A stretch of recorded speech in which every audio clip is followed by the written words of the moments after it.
नमस्कार, खबरां दे इस बुलेटिन में तुहाडा स्वागत है। मैं हरप्रीत कौर। पहला पेश ने चोणवीआं खबरां। प्रधानमंत्री नरेंद्र मोदी ने आस प्रगटाई कि कोविड दौर विच भारत आसियान दोस्ती भविख विच संबंधां नूं मजबूत बनाए रखेगी। प्रधानमंत्री मोदी अज देर रात इटली ते यूके दे 5 दिनां दौरे ते होणगे रवाना। केंद्री खाद राज मंत्री ने खादां दी घाट संबंधी अफवाहां दा कीता खंडन।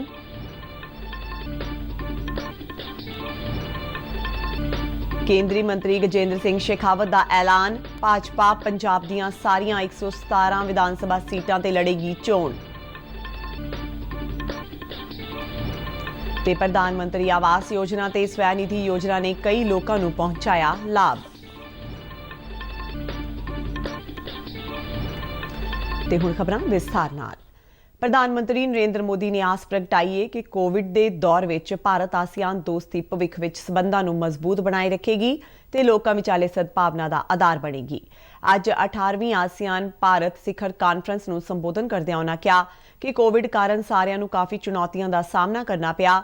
प्रधानमंत्री ने कहा कि यह चुनौतीपूर्ण समा भारत आसियान दोस्ती की प्रीख्या की घड़ी भी सी। श्री मोदी ने इस गल ते जोर दिता कि भारत और आसियान विचाले हज़ारां वरियां दे जीवंत संबंधां दा इतिहास गवा रहा है। उन्होंने कहा कि आसियान की एकता हमेशा भारत की प्राथमिकता रही है। प्रधानमंत्री ने कहा कि साल 2022 विच भारत आसियान साझेदारी के 30 वरे पूरे होणगे ते भारत भी अपनी सुतंत्रता के 75 साल पूरे करेगा। उन्होंने कहा कि भारत इस नूं आसियान भारत दोस्ती वरे के रूप में मनावेगा। हमने आसियान इंडिया समिट की परंपरा को बरकरार रखा है।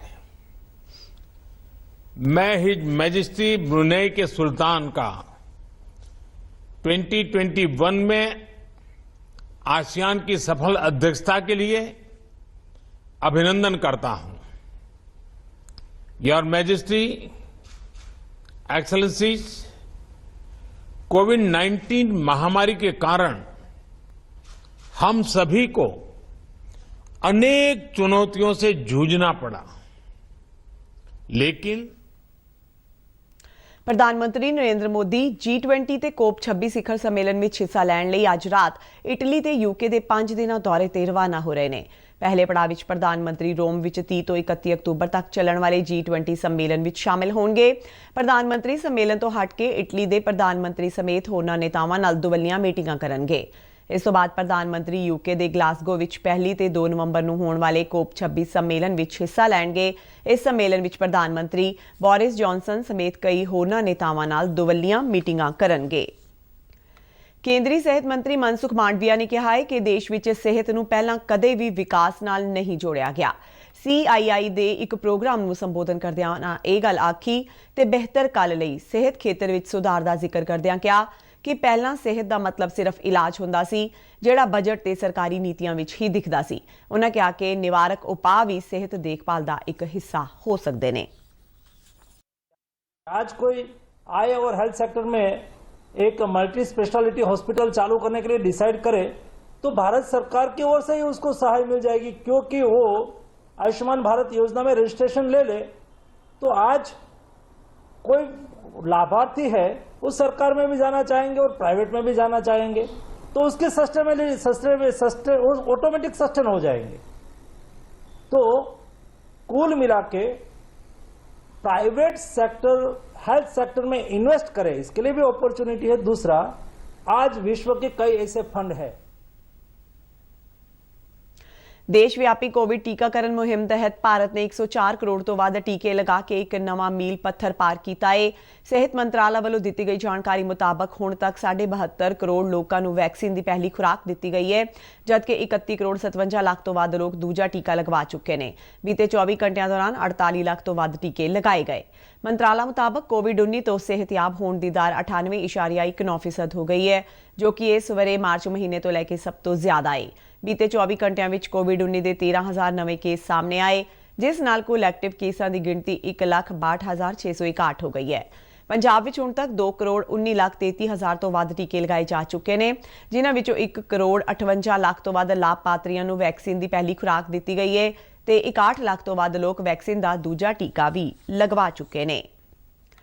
ਕੇਂਦਰੀ ਰਸਾਇਣ ਤੇ ਖਾਦ ਰਾਜ ਮੰਤਰੀ ਭਗਵੰਤ ਖੁੱਬਾ ਨੇ ਦੇਸ਼ ਵਿੱਚ ਖਾਦਾਂ ਦੀ ਕਮੀ ਦੀਆਂ ਅਫਵਾਹਾਂ ਦਾ ਖੰਡਨ ਕੀਤਾ ਹੈ। ਉਨ੍ਹਾਂ ਕਿਸਾਨਾਂ ਨੂੰ ਭਰੋਸਾ ਦਿੱਤਾ ਕਿ ਜਿੰਨੀ ਖਾਦ ਦੀ ਜ਼ਰੂਰਤ ਹੋਵੇਗੀ ਉਹ ਉਪਲਬਧ ਕਰਵਾਈ ਜਾਵੇਗੀ। ਸ਼੍ਰੀ ਖੁੱਬਾ ਨੇ ਕਿਹਾ ਕਿ ਇਸ ਸਾਲ ਨੈਨੋ ਯੂਰੀਆ ਦਾ ਉਤਪਾਦਨ ਵਧਿਆ ਹੈ ਤੇ ਅਗਲੇ ਸਾਲ ਤੋਂ ਨੈਨੋ ਡਾਈ ਅਮੋਨੀਆ ਫਾਸਫੇਟ ਦਾ ਉਤਪਾਦਨ ਸ਼ੁਰੂ ਹੋ ਜਾਵੇਗਾ। ਕੇਂਦਰੀ ਮੰਤਰੀ ਤੇ ਪੰਜਾਬ ਭਾਜਪਾ ਦੇ ਚੋਣ ਮਾਮਲਿਆਂ ਦੇ ਇੰਚਾਰਜ ਗਜੇਂਦਰ ਸਿੰਘ ਸ਼ੇਖਾਵਤ ਨੇ ਕਿਹਾ ਹੈ ਕਿ ਪਾਰਟੀ ਵਿਧਾਨ ਸਭਾ ਚੋਣਾਂ ਲਈ ਪੂਰੀ ਤਰ੍ਹਾਂ ਤਿਆਰ ਹੈ ਤੇ ਸਾਰੀਆਂ 117 ਵਿਧਾਨ ਸਭਾ ਸੀਟਾਂ ਤੇ ਚੋਣ ਲੜੇਗੀ। ਚੰਡੀਗੜ੍ਹ ਵਿੱਚ ਅੱਜ ਇੱਕ ਪ੍ਰੈਸ ਕਾਨਫਰੰਸ ਨੂੰ ਸੰਬੋਧਨ ਕਰਦਿਆਂ ਉਨ੍ਹਾਂ ਕਿਹਾ ਕਿ ਨਵਾਂ ਪੰਜਾਬ ਭਾਜਪਾ ਦੇ ਨਾਰੇ ਨਾਲ ਪਾਰਟੀ ਵਰਕਰ ਜਨਤਾ ਤੱਕ ਪਹੁੰਚ ਕਰਨਗੇ। ਸ਼੍ਰੀ ਸ਼ੇਖਾਵਤ ਨੇ ਕਿਹਾ ਕਿ ਪੰਜਾਬ ਦੇ ਹਰ ਵਰਗ ਨੂੰ ਉਸ ਦੀ ਆਬਾਦੀ ਦੇ ਅਨੁਪਾਤ ਮੁਤਾਬਕ ਸਿਆਸੀ ਹਿੱਸੇਦਾਰੀ ਦਿੱਤੀ ਜਾਵੇਗੀ। ਉਨ੍ਹਾਂ ਕਿਹਾ ਕਿ ਕਾਂਗਰਸ, ਅਕਾਲੀ ਦਲ ਤੇ ਆਮ ਆਦਮੀ ਪਾਰਟੀ ਤੋਂ ਪੰਜਾਬ ਦੀ ਜਨਤਾ ਨਿਰਾਸ਼ ਹੈ ਤੇ ਭਾਜਪਾ ਵੱਲ ਆਸ ਨਾਲ ਵੇਖ ਰਹੀ ਹੈ। ਉਨ੍ਹਾਂ ਕਿਹਾ ਕਿ ਪ੍ਰਧਾਨ ਮੰਤਰੀ ਨਰਿੰਦਰ ਮੋਦੀ ਦੀ ਅਗਵਾਈ ਵਾਲੀ ਕੇਂਦਰ ਸਰਕਾਰ ਨੇ ਪਿਛਲੇ 7 ਵਰ੍ਹਿਆਂ ਵਿੱਚ ਪੰਜਾਬ ਤੇ ਪੰਜਾਬੀਆਂ ਲਈ ਕਈ ਇਤਿਹਾਸਿਕ ਕੰਮ ਕੀਤੇ ਨੇ। ਗਜੇਂਦਰ ਸਿੰਘ ਸ਼ੇਖਾਵਤ ਨੇ ਕਿਹਾ ਕਿ ਸੂਬੇ ਵਿੱਚ ਹਰ ਸੀਟ ਤੇ ਬੂਥ ਲੈਵਲ ਪੱਧਰ ਤੇ ਜਥੇਬੰਦਕ ਢਾਂਚੇ ਨੂੰ ਮਜ਼ਬੂਤ ਕਰਨ ਦਾ ਕੰਮ ਚੱਲ ਰਿਹਾ ਹੈ। ਉਨ੍ਹਾਂ ਕਿਹਾ ਕਿ ਕੇਂਦਰ ਸਰਕਾਰ ਤੇ ਭਾਜਪਾ ਖੇਤੀ ਕਾਨੂੰਨਾਂ ਦੇ ਮੁੱਦੇ ਤੇ ਪੂਰੀ ਤਰ੍ਹਾਂ ਨਾਲ ਸੰਵੇਦਨਸ਼ੀਲ ਹੈ ਤੇ ਗੰਭੀਰਤਾ ਨਾਲ ਇਸ ਮੁੱਦੇ ਨੂੰ ਹੱਲ ਕਰਨ ਲਈ ਯਤਨ ਕਰ ਰਹੀ ਹੈ। ਇਸ ਤੋਂ ਪਹਿਲਾਂ ਭਾਰਤੀ ਜਨਤਾ ਪਾਰਟੀ ਨੇ ਸ਼੍ਰੀ ਗੁਰੂ ਤੇਗ ਬਹਾਦਰ ਸਾਹਿਬ ਜੀ ਦੇ ਪ੍ਰਕਾਸ਼ ਉਤਸਵ ਦੇ ਸਬੰਧ ਵਿੱਚ ਚੰਡੀਗੜ੍ਹ ਵਿਖੇ ਸੂਬਾ ਪਾਰਟੀ ਹੈੱਡਕੁਆਰਟਰ ਵਿੱਚ ਅੱਜ ਸੁਖਮਨੀ ਸਾਹਿਬ ਦੇ ਪਾਠ ਤੇ ਕੀਰਤਨ ਦਾ ਆਯੋਜਨ ਕੀਤਾ। ਇਸ ਮੌਕੇ ਸੂਬੇ ਦੀ ਸਦਭਾਵਨਾ, ਅਮਨ ਤੇ ਖੁਸ਼ਹਾਲੀ ਲਈ ਅਰਦਾਸ ਕੀਤੀ ਗਈ।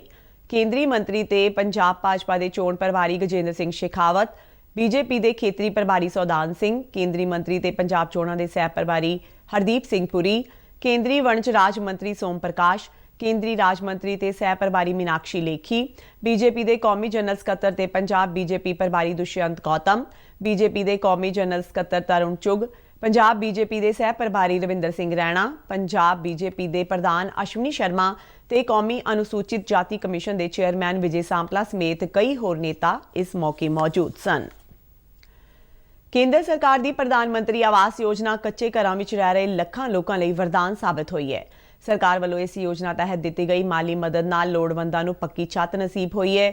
ਖਰੜ ਨਗਰ ਪ੍ਰੀਸ਼ਦ ਅਧੀਨ ਪੈਂਦੇ ਖਾਨਪੁਰ ਪਿੰਡ ਦੇ ਕਈ ਗਰੀਬ ਲੋਕਾਂ ਨੂੰ ਆਵਾਸ ਯੋਜਨਾ ਦਾ ਲਾਭ ਮਿਲਿਆ ਹੈ। ਪ੍ਰੀਸ਼ਦ ਦੇ ਕਾਰਜਕਾਰੀ ਅਧਿਕਾਰੀ ਰਾਜੇਸ਼ ਸ਼ਰਮਾ ਨੇ ਪ੍ਰਸਾਰ ਭਾਰਤੀ ਦੇ ਨੁਮਾਇੰਦੇ ਨਾਲ ਗੱਲ ਕਰਦਿਆਂ ਯੋਜਨਾ ਦੇ ਅਮਲੀ ਰੂਪ ਬਾਰੇ ਜਾਣਕਾਰੀ ਦਿੱਤੀ। ਜਿਵੇਂ ਕਿ ਪ੍ਰਧਾਨ ਮੰਤਰੀ ਆਵਾਸ ਯੋਜਨਾ ਦੇ ਵਿੱਚ ਜਿਹੜਾ ਸਰਕਾਰ ਦਾ, ਭਾਰਤ ਸਰਕਾਰ ਦਾ ਤੇ ਪੰਜਾਬ ਸਰਕਾਰ ਦਾ ਟੀਚਾ ਹੈ, ਉਹਨੂੰ ਅਸੀਂ ਖਰੜ ਦੇ ਵਿੱਚ ਪੂਰਾ ਕਰਨ ਲਈ ਪੂਰੇ ਯਤਨਸ਼ੀਲ ਹਾਂ ਤੇ ਨੇੜਲੇ ਭਵਿੱਖ ਦੇ ਵਿੱਚ ਟਾਰਗੇਟ ਦੇ ਅਕੋਰਡਿੰਗ ਅਸੀਂ ਸ਼ਹਿਰ ਦੇ ਵਿੱਚ ਜਿਹਨੂੰ ਵੀ ਇਹਦੀ ਪਾਲਿਸੀ ਦੇ ਵਿੱਚ ਕਵਰ ਹੋਊਗਾ ਉਹਨੂੰ ਕਵਰ ਕਰਕੇ 2024 ਤੋਂ ਪਹਿਲਾਂ ਉਹਨਾਂ ਦੀ ਜਿਹੜੀ ਘਰ ਦੀ ਅਲਾਟਮੈਂਟ, ਉਹਨਾਂ ਨੂੰ ਪੈਸੇ ਜਿਹੜੇ ਜਾਰੀ ਕਰਨੇ ਜਾਣਗੇ। ਯੋਜਨਾ ਤੋਂ ਲਾਭ ਲੈਣ ਵਾਲੇ ਲਾਭਾਰਥੀ ਇਸ ਯੋਜਨਾ ਨੂੰ ਲਾਗੂ ਕਰਨ ਤੇ ਕੇਂਦਰ ਸਰਕਾਰ ਦਾ ਧੰਨਵਾਦ ਕਰਦੇ ਨੇ। ਪ੍ਰਧਾਨ ਮੰਤਰੀ ਆਵਾਸ ਯੋਜਨਾ ਨੇ ਸਾਨੂੰ ਮਕਾਨ ਪੱਕਾ ਕਰਨ ਵਾਸਤੇ ਪੈਸੇ ਦਿੱਤੇ, ਉਹਨਾਂ ਦਾ ਬਹੁਤ ਬਹੁਤ ਧੰਨਵਾਦ ਤੇ ਸ਼ੁਕਰੀਆ। ਮੈਂ ਪ੍ਰਧਾਨ ਮੰਤਰੀ ਮੋਦੀ ਦਾ ਦਿਲੋਂ ਸ਼ੁਕਰੀਆ ਅਦਾ ਕਰਦਾ ਜੀ। ਸਾਡਾ ਮਕਾਨ ਪੱਕਾ ਹੋ ਗਿਆ ਜੀ। ਪਹਿਲਾਂ ਸਾਡਾ ਮਕਾਨ ਕੱਚਾ ਤਾ ਜੀ, ਠੀਕ ਆ ਜੀ। ਸਾਨੂੰ ਸਰਕਾਰ ਨੇ ਮਦਦ ਦਈ ਆ, ਠੀਕ ਆ ਜੀ। ਅਸੀਂ ਸਰਕਾਰ ਦਾ ਬਹੁਤ ਧੰਨਵਾਦ ਕਰਦੇ ਆ, ਮੋਦੀ ਸਾਹਿਬ ਦਾ ਧੰਨਵਾਦ ਕਰਦੇ ਆ। ਸਰਕਾਰ ਨੇ ਸਰ ਸਾਨੂੰ ਪੱਕੇ ਮਕਾਨਾਂ ਵਾਸਤੇ ਯੋਜਨਾ ਦਿੱਤੀ ਗਈ ਹੈ ਜੀ, ਆਵਾਸ ਯੋਜਨਾ। ਤੇ ਸਰ ਅਸੀਂ ਸ਼ੁਕਰਗੁਜ਼ਾਰ, ਬਹੁਤ ਧੰਨਵਾਦ ਆ ਤਾਂ ਸਰ ਦਾ। ਸਹੀ 50,000 ਰੁਪਇਆ ਸਾਨੂੰ ਜੀ ਆ ਗਿਆ, ਸਾਨੂੰ ਟੋਟਲ 1.5 ਲੱਖ ਮਿਲਣਾ ਜੀ। ਪ੍ਰਧਾਨ ਮੰਤਰੀ ਮੋਦੀ ਦਾ ਸ਼ੁਕਰੀਆ ਕਰਦੇ ਆ ਜੀ। ਹੁਣ ਪੱਕੀਆਂ ਛੱਤਾਂ ਤੇ ਪਲੈਸ਼ਾਂ ਵੀ ਬਣ ਗਈਆਂ, ਫਰਸ਼ ਵੀ ਪਏ। ਸਾਨੂੰ 1.5 ਲੱਖ ਰੁਪਇਆ ਦੇ ਕੇ ਸਰਕਾਰ ਨੇ ਬੜੀ ਮਦਦ ਕੀਤੀ। ਸਾਨੂੰ ਪ੍ਰਧਾਨ ਮੰਤਰੀ ਯੋਜਨਾ 1.5 ਲੱਖ ਰੁਪਇਆ ਦੇ ਰਹੀ ਹੈ ਜੀ, ਸਾਨੂੰ ਸ਼ੁਕਰੀਆ। ਕੱਚੇ ਤੋਂ ਪੱਕਾ ਮਕਾਨ ਬਣ ਗਿਆ ਜੀ। ਤੇ ਮਕਾਨ 'ਚ ਬੜੀ ਔਖੀ ਸੀ ਜੀ, ਬਹੁਤ ਔਖੀ ਸੀ। ਕਦੇ ਤੇ ਛੱਤਾਂ ਤੋਂ ਮਿੱਟੀ ਗਿਰਦੀ ਸੀ ਜੀ, ਬਹੁਤ ਬੁਰਾ ਹਾਲ ਸੀਗਾ। ਪ੍ਰਧਾਨ ਮੰਤਰੀ ਸਵੈਨਿਧੀ ਯੋਜਨਾ ਕੇਂਦਰ ਸਰਕਾਰ ਵੱਲੋਂ ਪਿਛਲੇ ਵਰੇ 1 ਜੂਨ ਨੂੰ ਸ਼ੁਰੂ ਕੀਤੀ ਗਈ ਸੀ। ਇਸ ਯੋਜਨਾ ਤਹਿਤ ਰੇਹੜੀ ਫੜੀ ਲਗਾਉਣ ਵਾਲੇ ਮਜ਼ਦੂਰ 10,000 ਰੁਪਏ ਤੱਕ ਦਾ ਸ਼ਾਰਟ ਟਰਮ ਕਰਜ਼ ਲੈ ਸਕਦੇ ਨੇ। ਸੂਬੇ ਦੇ ਫਾਜ਼ਿਲਕਾ ਜ਼ਿਲ੍ਹੇ ਵਿੱਚ ਵੀ ਕਈ ਜ਼ਰੂਰਤਮੰਦਾਂ ਨੇ ਇਸ ਯੋਜਨਾ ਤੋਂ ਲਾਭ ਲੈਂਦਿਆਂ ਕਰਜ਼ ਲਿਆ ਤੇ ਆਪਣੇ ਕੰਮਕਾਜ ਨੂੰ ਵਧਾਇਆ। ਫਾਜ਼ਿਲਕਾ ਦੇ ਸਾਈਕਲ ਬਾਜ਼ਾਰ ਵਿੱਚ ਵੈਲਡਿੰਗ ਦਾ ਕੰਮ ਕਰਦੇ ਰਾਜੇਸ਼ ਕੁਮਾਰ ਸਰਕਾਰ ਦੀ ਪਹਿਲ ਤੋਂ ਖੁਸ਼ ਨੇ ਤੇ ਕੇਂਦਰ ਦਾ ਧੰਨਵਾਦ ਕਰਦੇ ਨੇ। ਪ੍ਰਧਾਨ ਮੰਤਰੀ ਸਵੈਨਿਧੀ ਯੋਜਨਾ, ਉਹਦੇ ਵਿੱਚ ਮੈਨੂੰ ਵੀ ਪਤਾ ਲੱਗਿਆ ਵੀ ਲੋਨ ਮਿਲ ਰਿਹਾ ਹੈ। ਮੈਂ ਲੋਨ ਲਿਆ 10,000 ਦਾ, ਉਹਦਾ ਮੈਨੂੰ ਬਹੁਤ ਫਾਇਦਾ ਹੋਇਆ। ਉਹਦੇ ਵਿੱਚ ਮੈਂ ਆਦਾ ਮਾਲ ਪਾਇਆ। ਹੁਣ ਮੈਂ ਉਵੇਂ ਰੂਟੀਨ ਹੀ ਕਿਸ਼ਤ ਲੁਟਾ ਰਿਹਾ ਉਹਨਾਂ ਦੀ, ਕਾਫੀ ਫਾਇਦਾ ਹੋਇਆ ਉਹਦੇ ਨਾਲ।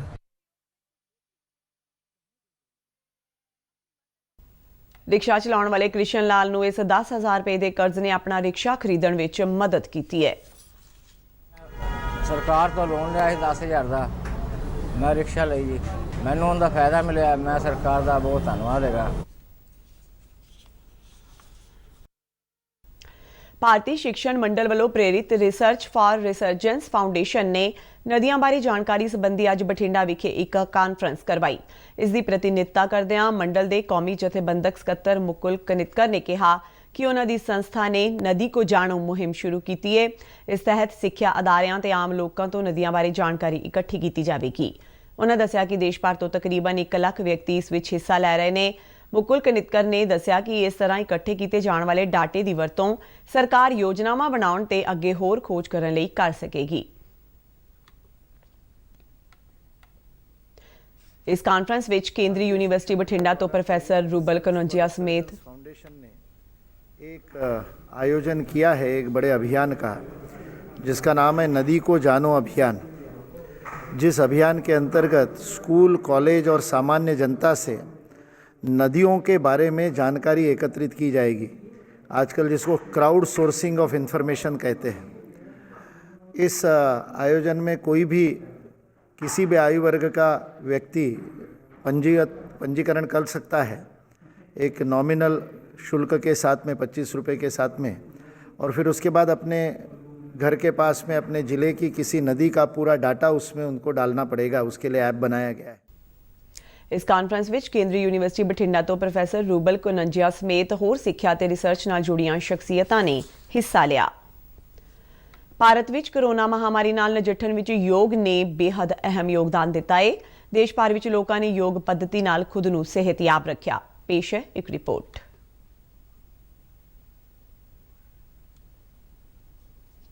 ਯੋਗ ਅੱਜ ਭਾਰਤ ਹੀ ਨਹੀਂ ਦੁਨੀਆ ਵਿੱਚ ਵੀ ਹਰਮਨ ਪਿਆਰਾ ਹੋ ਚੁੱਕਿਆ ਹੈ। ਇਹ ਸਭ ਪ੍ਰਧਾਨ ਮੰਤਰੀ ਨਰਿੰਦਰ ਮੋਦੀ ਦੀਆਂ ਕੋਸ਼ਿਸ਼ਾਂ ਸਦਕਾ ਹੋਇਆ ਹੈ।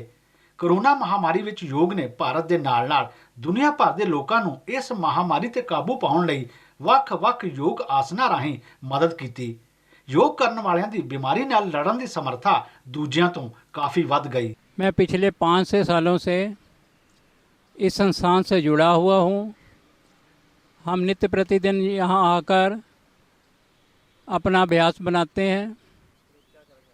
भारत सरकार का इसमें बहुत योगदान है, उन्होंने इसको सारे विश्व में प्रमोट किया है। हम यहाँ पे 5-6 साल से योग की क्लासेस लगा रहे हैं, जो कि भारत सरकार की तरफ से भी हमें काफ़ी प्रेरणा मिली है कि हम इसको ज़्यादा से ज़्यादा इसका प्रचार करें। हम उसी का अनुसरण करते हुए हम लोगों को फ्री योगा सिखाते हैं। योग नाल जुड़े माहर योगा नूं आम जीवन नूं खुशहाल रखण लई एक ज़रूरी कदम मानते ने। मैं पिछले लगभग 20-22 साल से योग के साथ भारतीय योग संस्थान के इस केंद्र से जुड़ा हुआ हूँ। मेरा ये मानना है कि हालांकि योग जो है ये हमारे हज़ारों वर्ष पुराने ऋषि मुनियों द्वारा प्रचलित वो उनकी देन है। सबको योगा करना ही चाहिए, दिन में चाहे जितना भी समय मिले, जब भी आपके पास समय हो थोड़ा बहुत प्राणायाम तो मस्ट है। प्राणायाम जरूर करें, ध्यान जरूर करें और हल्का हल्का खुलकर जरूर हंसें।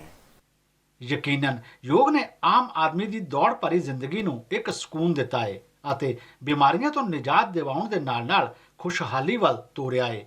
ब्यूरो रिपोर्ट, दूरदर्शन समाचार, जलंधर। ਇਸ ਦੇ ਨਾਲ ਹੀ ਖਬਰਾਂ ਦਾ ਇਹ ਬੁਲੇਟਿਨ ਖਤਮ ਹੁੰਦਾ ਹੈ। ਆਗਿਆ ਦਿਓ, ਨਮਸਕਾਰ।